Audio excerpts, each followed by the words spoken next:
اس طرح سے واپسی کے اوپر امریکہ میں بھی بہت کنسرن شو کیے جا رہے ہیں کہ یہ جو 20 سالہ جنگ تھی اس کا نتیجہ کیا نکلا، سوائے اس کے کہ امریکی جو ٹریلینز آف ڈالرز جو ہیں وہ اس جنگ میں جھونک دیے گئے بغیر کسی وجہ کے، اور وہاں پہ جو کمیونٹی ہے، جو امریکن کمیونٹی ہے، وہ اس جنگ کے بہت اگینسٹ ہے، اور اسپیشلی جس طرح سے وہاں سے انخلا کیا جا رہا ہے اس کے بھی خلاف وہاں پہ کافی حد تک نفرت جو ہے وہ پائی جا رہی ہے. تو آپ کیا کہنا چاہیں گے ان کی تقریر کے حوالے سے؟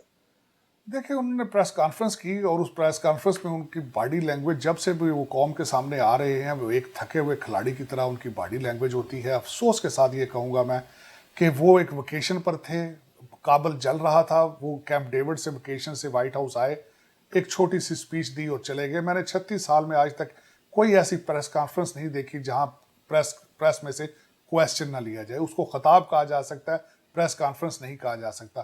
پہلی تو انہوں نے اس طرح آ کے اس پچھلی پریس کانفرنس سے پہلے انہوں نے یہ کیا کیونکہ ان کی صحت اجازت نہیں دیتی کہ وہ لوگوں سے کویسچن لے سکیں. دوسری دفعہ انہوں نے پریس کانفرنس کی اور ان میں اپنے سلیکٹڈ جو ان کے تھے نمائندے جو جرنلسٹ تھے ان سے کویسچن پوچھتے ہیں اور انہوں نے لکھ کے جواب سامنے رکھے ہوتے ہیں، وہاں سے پڑھ کے جواب دیتے ہیں. حالات ان کے یہ ہیں کہ دوحہ کو دوہو وہ کہتے رہے ہیں اپنی پریس کانفرنس کے درمیان. ان کو یہی نہیں پتا کہ دوحہ کہاں ہے اور کیا ہے. تو امریکہ کے حالات اصل میں اس وقت مرد بیمار کی طرح ہیں. امریکہ صلاحیت ہی نہیں رکھتا کہ دنیا کو لیڈ کر سکے اور نہ وہ کرنا چاہتے ہیں. اس کی ستم ظریفی یہ ہے کہ آج میں آپ کے دیکھنے والوں کو بتاؤں گا ہمارا ناردرن بارڈر جو کینیڈا کے ساتھ ہے وہ بند رہا ہے بڑا عرصہ، لیکن میکسیکو کے ساتھ ہمارا بارڈر کھلا ہے جہاں سے انلیگل جو اسپینش ہے وہ آتے ہیں. یہ آئیڈیالوجی ہے، اس آئیڈیالوجی پہ کام کیا جا رہا ہے. 11 ملین جابیں اس وقت کھلی ہیں. لوگوں ہر امریکن کو $50,000 سال کے گھر بٹھا کے دیے جاتے ہیں، لوگ جاب کر کے. لوگوں کو پتہ ہی نہیں کہ جاب کس کو کہتے ہیں. اور اس وقت امریکہ، اوباما صاحب نے قوم کو یہ سکھایا تھا کہ ہمیں سپر پاور رہنے کی ضرورت نہیں ہے، ہمیں نہیں ہونا چاہیے. Why we have to be the super power? Why we have to be the number one country in the world all the time? اس کے ساتھ وہ بھی چائنا کو سپورٹ کرتے رہے. بائیڈن صاحب اپنی کمپین میں اعلان کرتے رہے کہ چائنا از گڈ فار امریکہ. ان کے بچے نے $1.5 بلین چائنا سے بنایا اور آج کل بھی اسی طرح کی مصروفیات میں وہ مصروف ہے. تو اس وقت امریکہ صلاحیت ہی نہیں رکھتا دنیا کو لیڈ کرنے کی. آدھا کنٹری جو ہے، میں آپ کے دیکھنے والوں کو یہ بتانا چاہوں گا کہ فارن پالیسی پہ توجہ ملک تب دیتے ہیں جب انٹرنل حالات ٹھیک ہوں. آدھا اس وقت امریکہ سمجھتا ہے کہ ان سے الیکشن چوری کیا گیا ہے اور یہ جو بائیڈن ہے is not representing the whole country. تو اس طرح کے حالات چل رہے ہیں اور امریکہ اسی میں بیزی ہے. اس پریس کانفرنس جس کی آپ بات کر رہی ہیں اس میں افسوس کی بات یہ ہے کہ جو بائیڈن صاحب نے صرف فرمایا تھا کہ وہ امریکنوں کا اخلاء کر پائیں گے. جو 20-30 ہزار افغانی جو وہاں پہ جان اپنی ہتھیلی پہ رکھ کر وہاں پہ امریکنوں کے لیے مرتے رہے ہیں، ان کو ابینڈن کر کے آیا جائے گا، نکلا جائے گا. ان کے ساتھ طالبان جانے اور دوسری پارٹیاں جانے. لیکن اس پہ جتنا افسوس کیا جائے کم ہے. اس کی وجہ یہ ہے کہ آنے والے دنوں میں اب امریکن ایئرلائنز امریکہ پہ کس طرح اعتبار کریں گے. تائیوان، یوکرین، ہانگ کانگ، یہ کس طرح امریکہ کی باتیں سنیں گے. اور میرے خیال میں امریکہ یہ جانتا ہے، وائٹ ہاؤس یہ جانتا ہے، پینٹاگان یہ جانتا ہے. تھینک یو سو مچ ساجد صاحب، بہت زبردست آپ کی طرف سے تجزیات سننے کو ملتا ہے. Thank you so much viewers کہ آپ لوگ ٹائم نکالتے ہیں، پروگرام دیکھتے ہیں، اور ہمیں امید ہے کہ آپ اپنی جو بہترین رائے ہے وہ بھی دیں گے اور سجیشنز بھی دیں گے. اگلے پروگرام تک کے لیے مجھے اور ساجد طاہر صاحب کو اجازت دیجیے. اپنا بہت خیال رکھیے گا. اللہ حافظ. پاکستان زندہ باد.